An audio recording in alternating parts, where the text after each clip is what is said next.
Hello. The original recording from the class for this lecture did not work, so I am recording this lecture after the fact. I apologize for any awkwardness, um, and I hope that I can represent our discussions from that day well. In this lecture, we are going to start our discussion of vaccines. As an immunologist, it is very difficult to start thinking about vaccines without thinking about the important historical role of smallpox, the disease, and the smallpox virus, variola virus, historically. This virus leads to a rather severe disease of a high fever greater than 101, head and body ache, sometimes vomiting.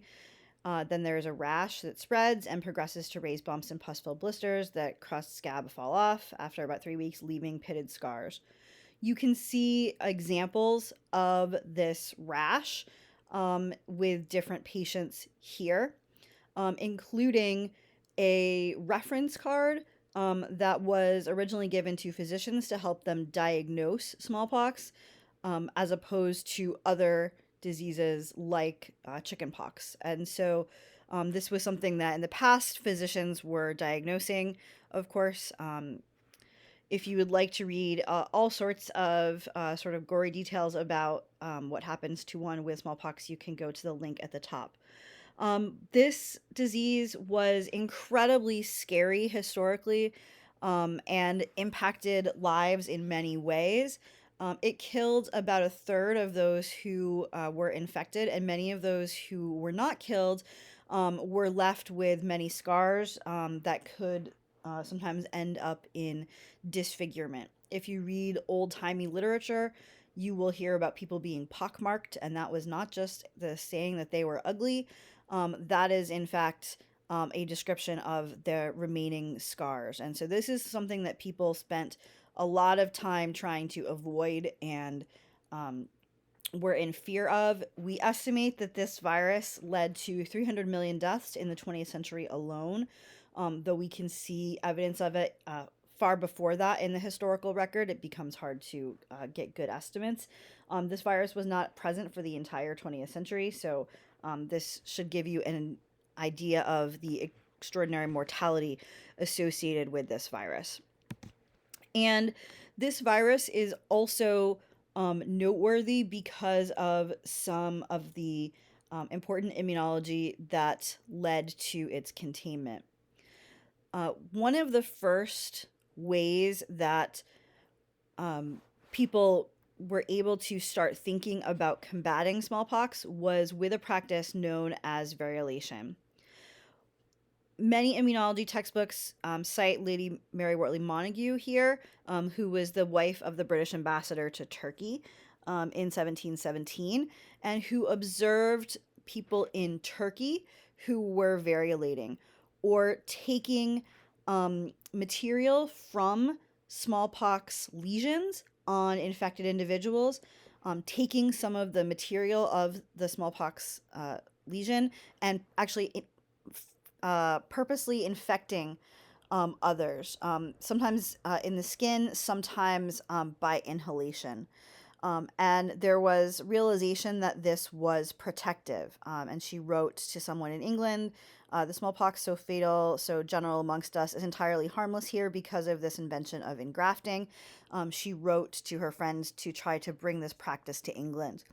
Many other cultures had come across this same practice. There are many such observations in Chinese literature, in literature from other areas in India, for example. Some of the first recorded situations of variolation in the American colonies happened in Boston with Cotton Mather, who learned of the practice from an enslaved person, Onesimus, who was enslaved by Cotton Mather, and so Onesimus was bringing this from his culture. And so a lot of different groups had come upon this idea of variolation even if many textbooks do talk about Lady Mary Wortley Montagu. And this was kind of an early use of our understanding of immune memory, even if they didn't quite know about adaptive immunity or immune memory to lead to protection. This protection was then brought forward with a technique done by Edward Jenner.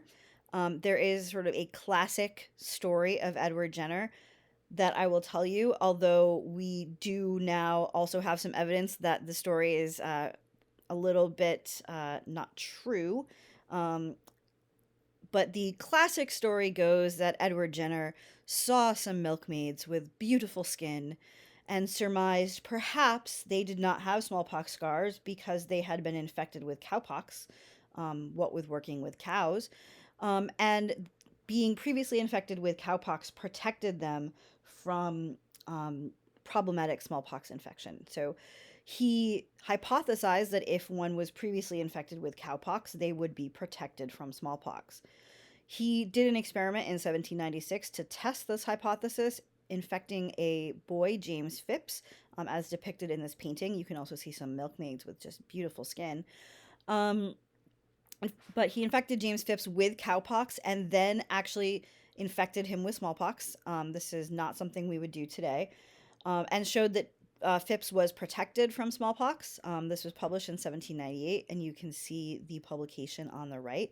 The second person that Jenner did this with was his own son. And this led to yet another way of protection against smallpox. One thing that we've sort of realized is that we often talk about the original virus that Jenner was using as cowpox. There's some evidence now that it in fact may have been horsepox. In addition, Jenner likely saw country doctors who had figured out this practice before and kind of took it from them. I also mentioned during class the fact that variolation was such a widespread practice, sort of in American colonial times, that sometimes when an individual was infected with smallpox, they would want to protect friends and family members, and they might actually mail scabs from their smallpox lesions to others so that others could inhale them and do sort of a version of this variolation. And there have been a number of historical societies that have been looking at old letters and have found smallpox scars. And suddenly these, quaint historical societies have to figure out how to deal with biohazard disposal. And this has been a problem in a few different places. So this used to be a thing until Jenner came up with this practice. And the way that Jenner's procedure was thought to work, and basically it's known to work now, is that different viruses of this group from the orthopox virus family, cowpox or horsepox, as well as smallpox, share some surface antigens as closely related viruses. Thus, if we immunize with one of these types of viruses, we will make immune responses, shown here as antibodies, but of course can also be T cells, any type of adaptive immune response that will be specific for those antigens, and that we will see protection, cross-reactive protection against this other virus, smallpox. We are learning that this protection may also, or has also likely extended to other different orthopox viruses. So monkeypox, or as the World Health Organization now calls it, mpox, is endemic in certain areas of Africa, and there have been increasing numbers of cases since the 1980s, since smallpox vaccination ended, as we have realized that the smallpox vaccine was in fact protecting people against monkeypox, mpox as well.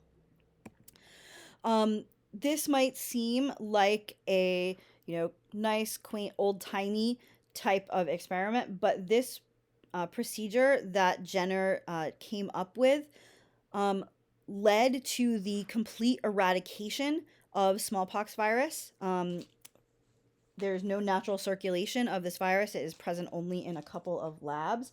At this point, you can see the declaration from the World Health Organization from December 9th, 1979, where smallpox was declared eradicated, all from this procedure that Edward Jenner came up with in 1796. Smallpox is not the only virus that has been dramatically changed in terms of its circulation as a result of vaccines. I apologize for the noise of my cat playing with paper in the background. Here you can see a number of different infectious diseases and the estimated number of individuals who were sick with those number of cases per year on the left compared to the sort of recent numbers on the right, and you can see the percent decrease thanks to vaccines. I personally really like to look at a video version of this that I'll show you now. In this video, we are going to be looking at number of cases of a number of different infectious diseases per year. In the upper right hand corner, you can see the year.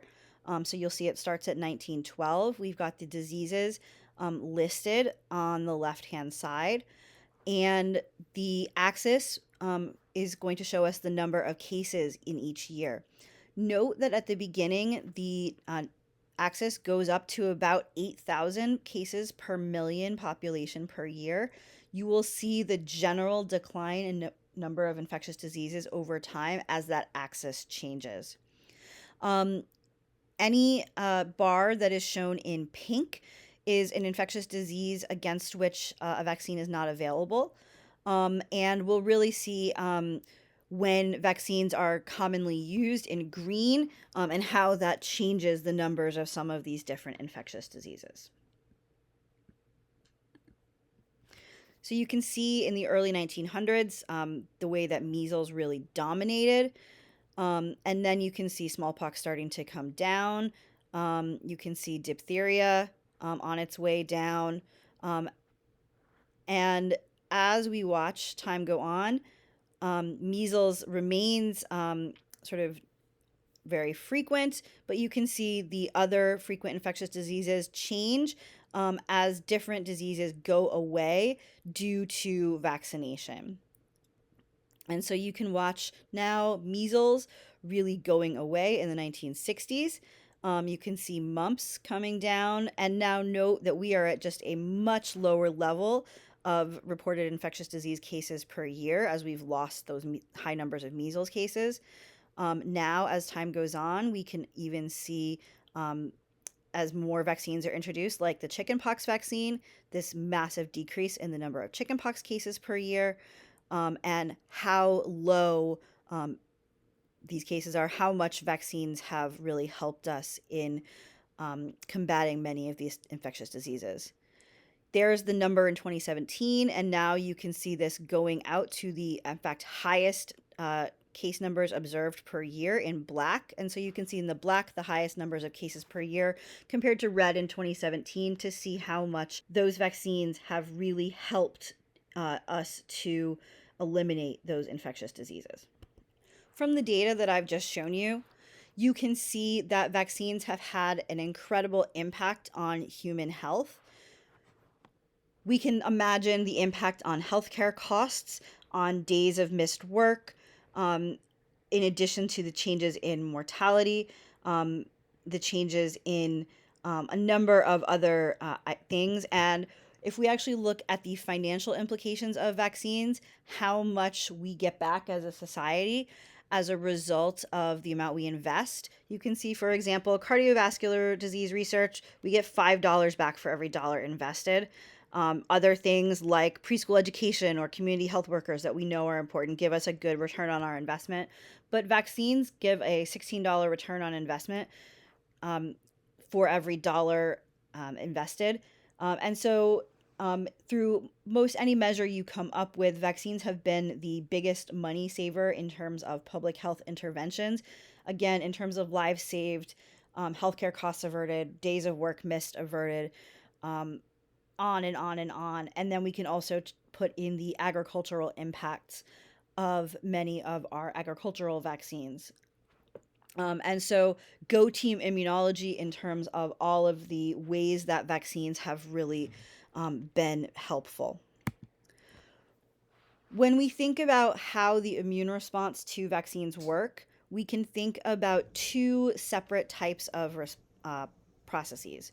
One of those processes is the individual immunity piece, that once you yourself are vaccinated, then you become immune. And so perhaps if you are in contact with another individual, you may not acquire an infection, or you may have such a mild infection that you don't notice it because of the immunity imparted by the vaccine.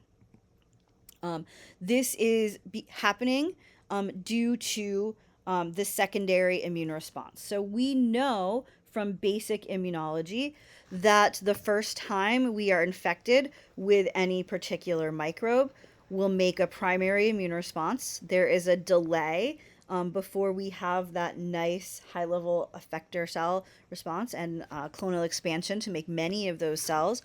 And during that time, the microbe is going to be replicating and leading to some illness in us. And eventually, that illness will subside when we have gotten rid of the microbe. And then remember, the second time around, if we are exposed to the microbe, we can be infected. The virus can get into us. It can reproduce a little bit. A short period of time is shown here, and a small amount of virus isn't really depicted here. Because that immune response, that secondary response, is going to be so robust, so much bigger and faster than it was during the primary response, such that we never see any symptoms. We don't see illness. And if we were to ask someone whether they had symptoms or whether they got this infectious disease again, they would say, oh no, definitely not. Only now, with the advent of a lot of very sensitive types of tests, will we necessarily detect some of those later, now sometimes referred to by the press as breakthrough infections. So what we're doing with a vaccine is we're using some preparation that's shown here as a syringe to induce a primary immune response without risk of illness. So that if you ever encounter the pathogen in your life, you will be at the point where you can make a secondary response and be protected from severe disease. One problem with a traditional primary response coming from infection, of course, is that you get illness, and that illness can sometimes be severe. In some cases, can lead to death or very serious health outcomes. And so the idea is that we're trying to give you a primary immune response in a safe way, so that when you see that virus for the first time, you are making this secondary response and don't have to worry about those negative types of consequences. One thing that I think is something that people are starting to think about and understand in a way that maybe they did not before the pandemic is that we do need to think a little bit about what vaccines are protecting against. I think that many people think about a vaccine as somehow almost giving them a little force field so that the virus can never interact with the first receptor and infect the first cell. But that's a pretty high bar immunologically. You can see that oftentimes you can become infected. The virus can get into your body for a short period of time. And a vaccine may not always be protecting you against infection. It may, however, protect you against symptomatic disease by eliminating many of the infected cells, just not the very first one. It also may keep your level of virus very low to allow for transmission to be less frequent. And so we often think about vaccines and their job as protecting us against severe disease or protecting us against transmission, not really against protection from infection. This second piece leads to the other way that vaccines are important and the other way that we get protection from vaccines. So, as I mentioned, one way that we see protection from vaccines is with the individual effects that I've just told you about. However, we also see a type of population level effect. We see that when we vaccinate members of a population, that breaks the transmission cycle of host host spread in a population. The virus is no longer able to spread effectively throughout the population, and we stop the possibility of an epidemic. This happens because of the percent of people in the population um, that are immunized. And so having a critical level of immunity in our population is important because the spread of the virus will stop when the probability of infection drops below a particular threshold.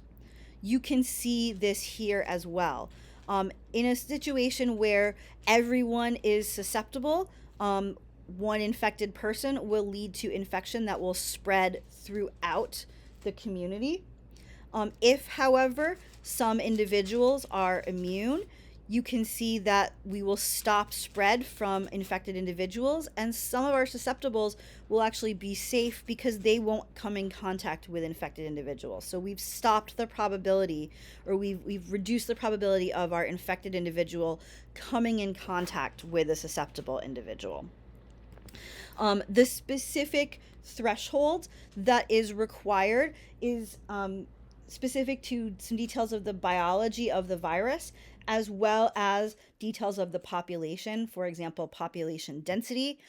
So we estimate, for example, that to protect against smallpox epidemics, we need between 80 and 85% vaccination, whilst to protect against measles epidemics, we need 93 to 95%. Measles really is the most transmissible virus we know of and has the highest percent needed for vaccination. You might look at this and say, this is fantastic. This means I don't need to get vaccinated. I just have to make sure all my friends do, and then I will be protected. But these numbers, for example, the 95% for measles, is 95% of individuals who have to be vaccinated and have that vaccine work. So in some fraction of people, the vaccine may not be effective. We also have individuals who are unable to get vaccinated due to vaccine allergy, due to cancer treatments or other immunosuppressions or immunodeficiency. And so it really takes all of the rest of us to get up to these levels to help the population be protected as a whole. There is also there are many great graphics that show this as well. I'm going to show you one from the University of Pittsburgh epidemiology group about measles. And this helps us understand this idea that there is a threshold above which we can really see big changes in population level spread. So here is the measles simulator that I mentioned to you. I am going to use the location of Drew University, which is in New Jersey. The closest place on this list to Drew University is Newark. So we will see our county or our area of Drew University here. This is Essex County, New Jersey. If you are not familiar with some of the geography, Drew is over here to the left. And what we're going to watch is a measles epidemic based on actual data on population density and other information of this area. And first, we'll watch what happens if 80% of individuals have a measles vaccine. Red dots will be people who are infected. Blue dots will be those who have recovered. And you can see the day of our simulation at the top.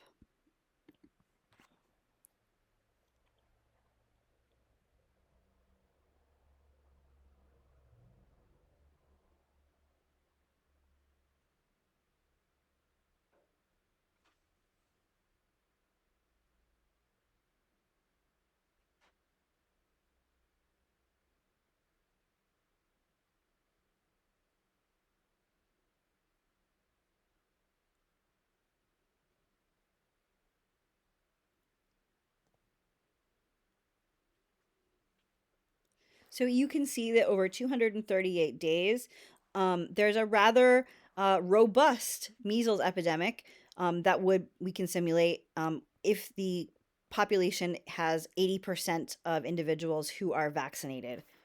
And 80% seems like a lot, so that's pretty scary.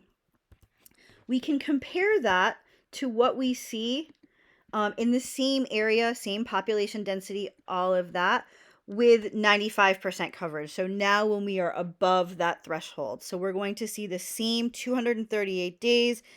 Everything else is the same here. The only difference is now we're simulating the same epidemic with 95% vaccine coverage.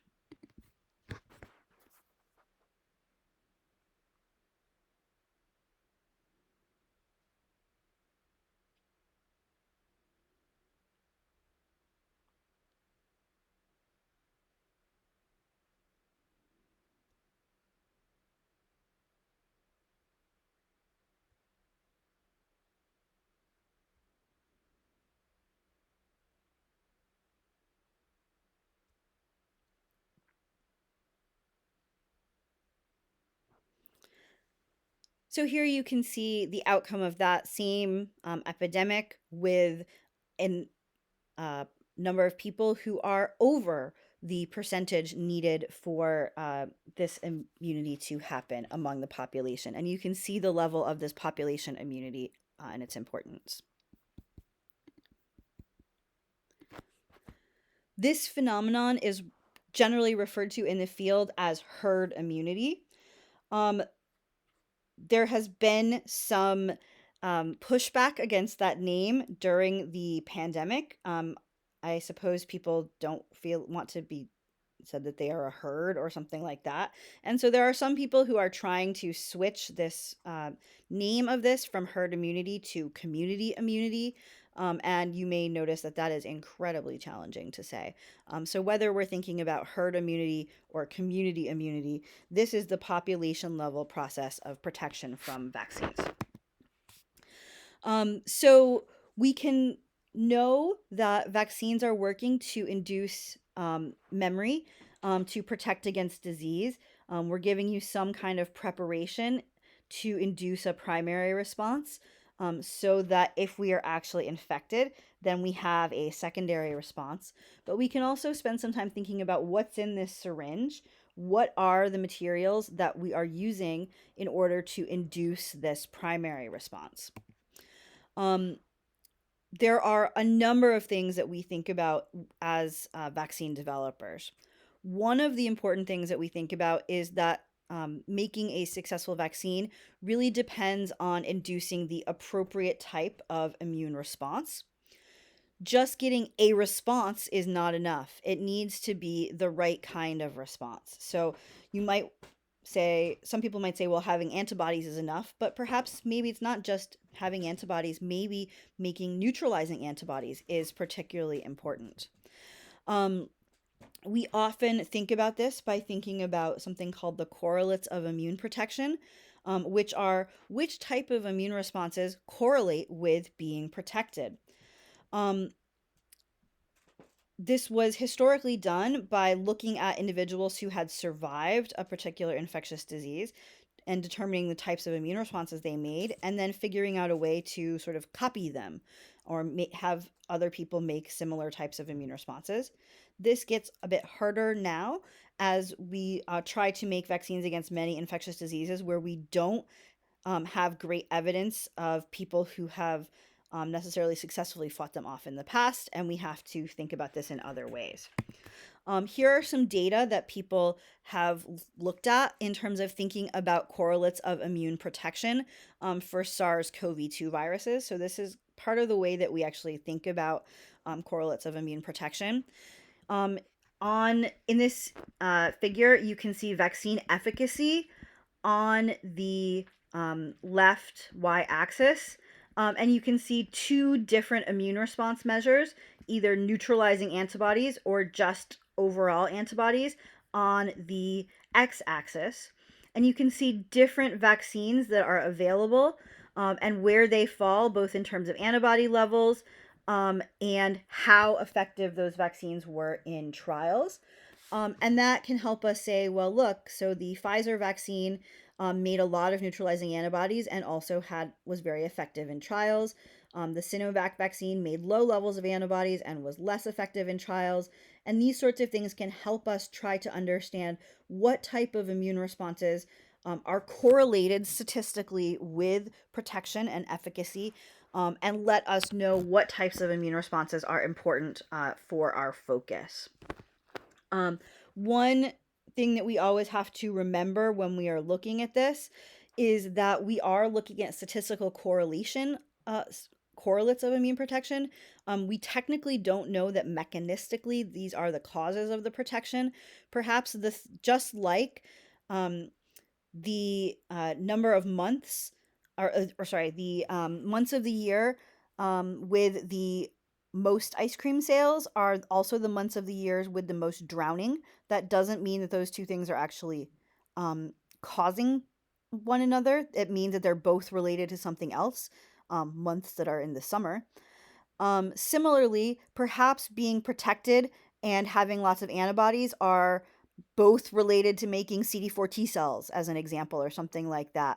And so we actually have to do some more work to show that the thing that we're looking at as a correlate is really protective.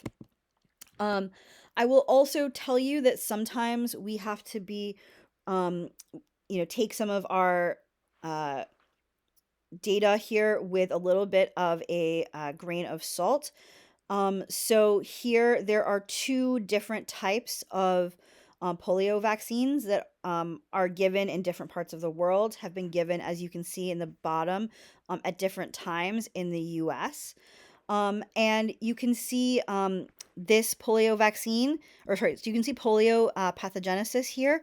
Polio is a virus that is actually acquired by ingestion through the fecal oral route, and it replicates in the GI tract and is shed in the feces. And so this virus is really a GI virus. In some small fraction of individuals, that virus will be able to leave the mucosal area, go to the lymph node and the blood, and eventually cause paralysis. And we think that perhaps that's maybe in, say, 1% of individuals. So if you see a case of paralytic polio, there were probably 99 cases that you missed of people who just had this virus harmlessly in their GI tract.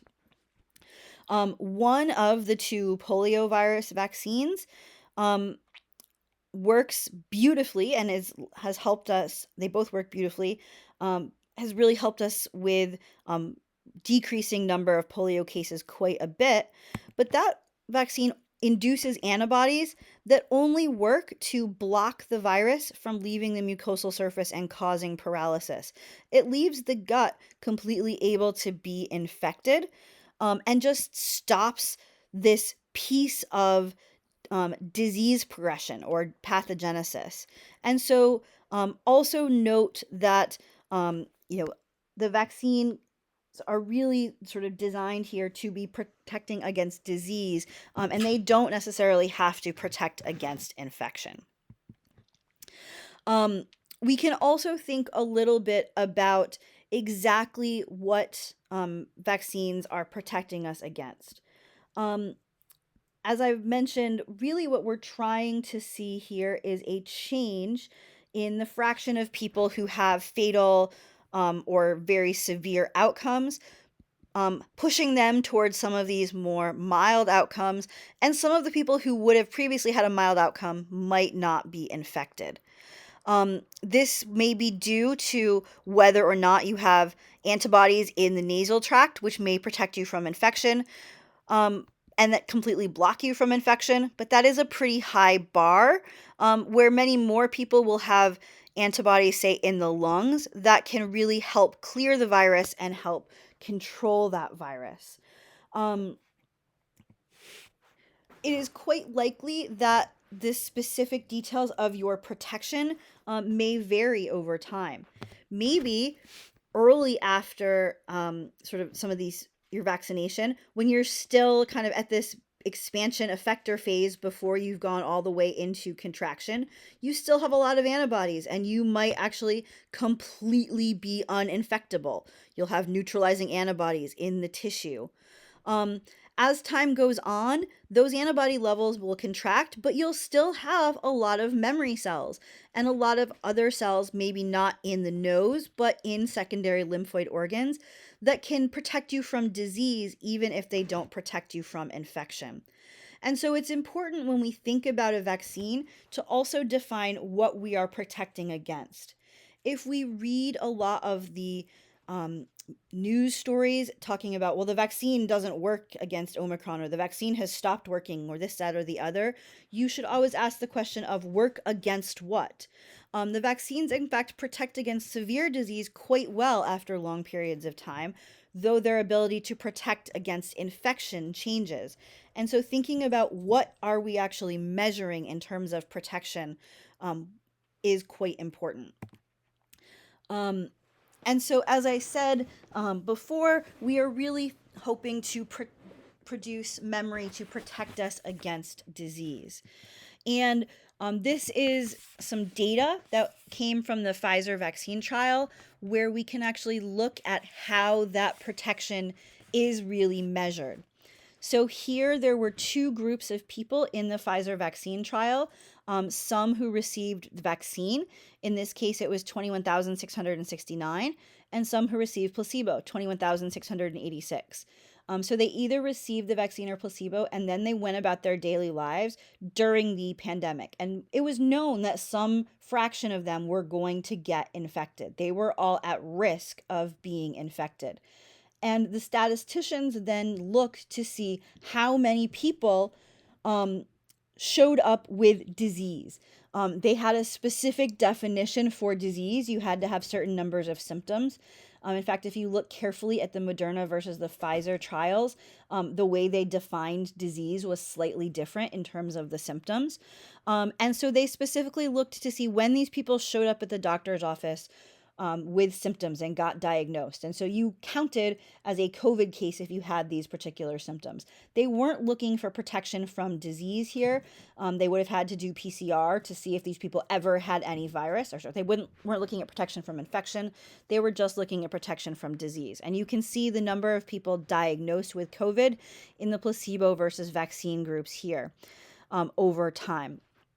In the end, of the 21,669 individuals who got the vaccine, 9 got COVID, while out of the 21,686 individuals who got placebo, 172 got COVID. And you can take 172 out of 21,686 and 9 out of 21,669 and do a bunch of math, and that gets you to a vaccine efficacy of 95%, which is what, of course, has been reported for these um, uh, vaccines. So note that that is 95% efficacy against disease as was defined in this trial. No, you can see that that doesn't mean 5% of people get it or something like that. You can also see that it at no point do we say everyone's protected. Nope, here 9 out of 21,000 got COVID. And so these are kind of what the outcomes really look like for these types of trials and what the data are really looking like. If you look more carefully into these data, you can see other versions of this same graph with different y-axes. This one is showing you how many people had infection with COVID. You can also see it defined with as severe, how many people had disease. You can also see how many people had severe infection here. And I don't know the number in the placebo group, but I know the number in the vaccine group was 0. And so it, in fact, came up with a 100% protection against severe disease. And so whenever we're thinking about protection, there should always be a against what piece to that statement. Here you can see exactly how the math that I mentioned on the previous slide is done. When vaccine developers are developing a vaccine, there are a number of other criteria that they think about. One thing that they think a lot about is the protection that that vaccine will allow, and they want that protection to be as long lasting as possible because it is very difficult to follow up with patients and get them to be vaccinated multiple times. when I was doing vaccine development work, sometimes we would come up with vaccines that we would come up with these sort of complicated regimes, and our boss would say, no, no, no, that's never going to work. And sometimes we would look at him and say, well, why won't people go through all these hoops of getting vaccinated? We think that's terrible of them. And at one point, my boss sort of looked at all of us and he said, all right, guys, you are a group of vaccine developers. The hepatitis B vaccine requires 3 shots. How many of you got shot number one? And most of us raised our hand. How many got shot number two? And a smaller percentage raised their hand. How many got shot number three? And a smaller percentage raised their hand. It's just hard to get people to actually come and get multiple doses, and to sort of have the healthcare infrastructure to make that work. And so the longer lasting your protection can be, the better. And that is a question that is still out for some of the COVID vaccines. Given the quick way that they were developed, we couldn't look to see if the vaccine lasted for 10 years because we didn't do the trials for 10 years. The World Health Organization tends to want vaccines to cost less than $1 per dose, and so low dose is really important. Genetic stability, you don't want to be putting a vaccine into a whole bunch of people that could mutate, is really important. Storage considerations are important. Does your vaccine have to be refrigerated?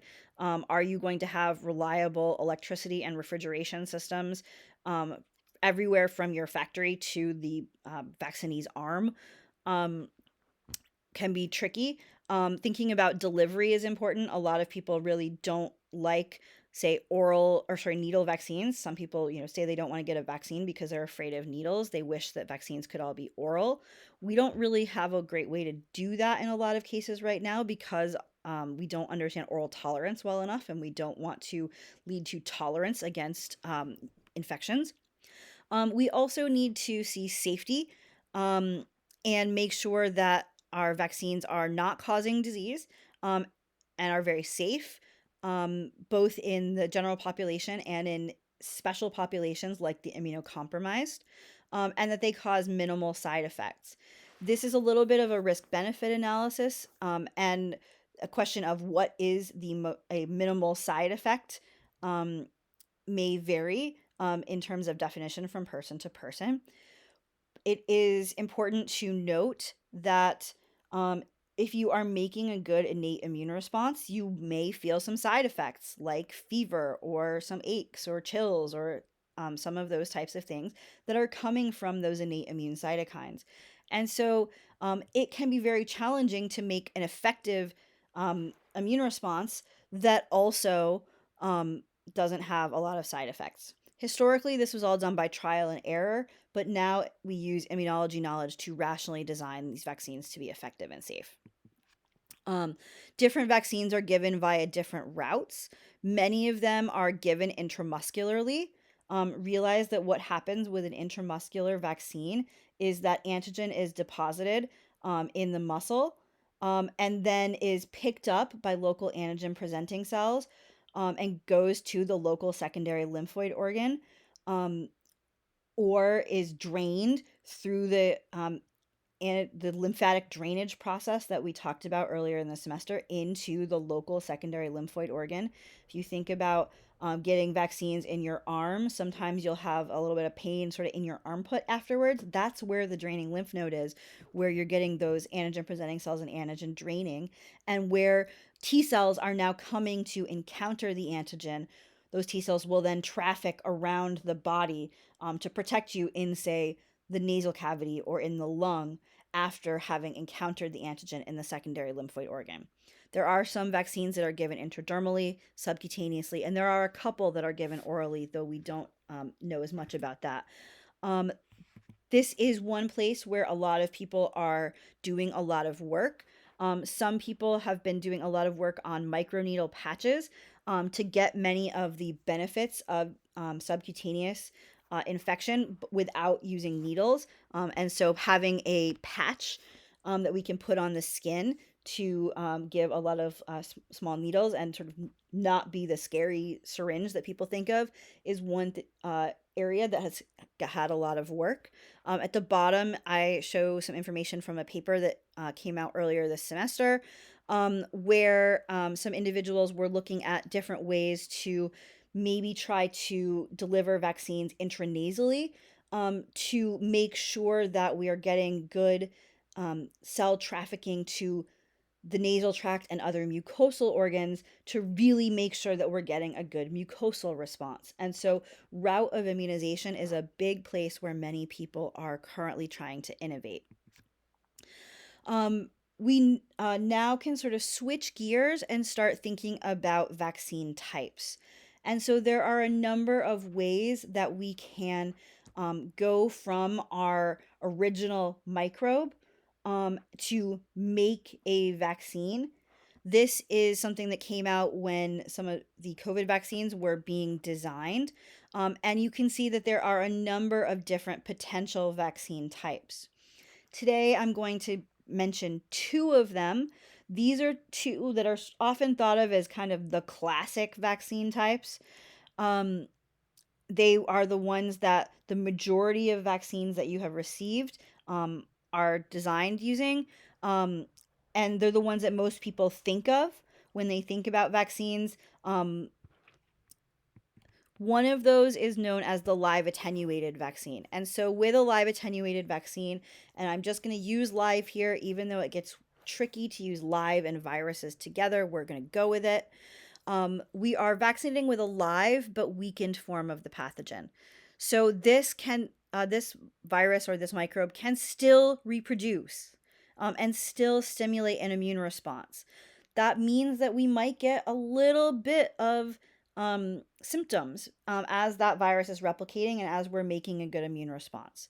Things like your measles vaccine, your mumps vaccine, your some of the polio vaccines, um, chickenpox vaccine, rubella, are all live attenuated vaccines. And so, what has happened here is we have somehow taken the original microbe and we have weakened it so that it can no longer cause severe disease, but can still reproduce and create an immune response. These, in a lot of ways, are the gold standard of vaccines because they induce very strong immune responses and immune responses that are the most realistic and the most similar to what one might get from natural infection. They often can give you great immune responses with very few doses. Unfortunately, these vaccines are particularly hard to store. They may potentially mutate.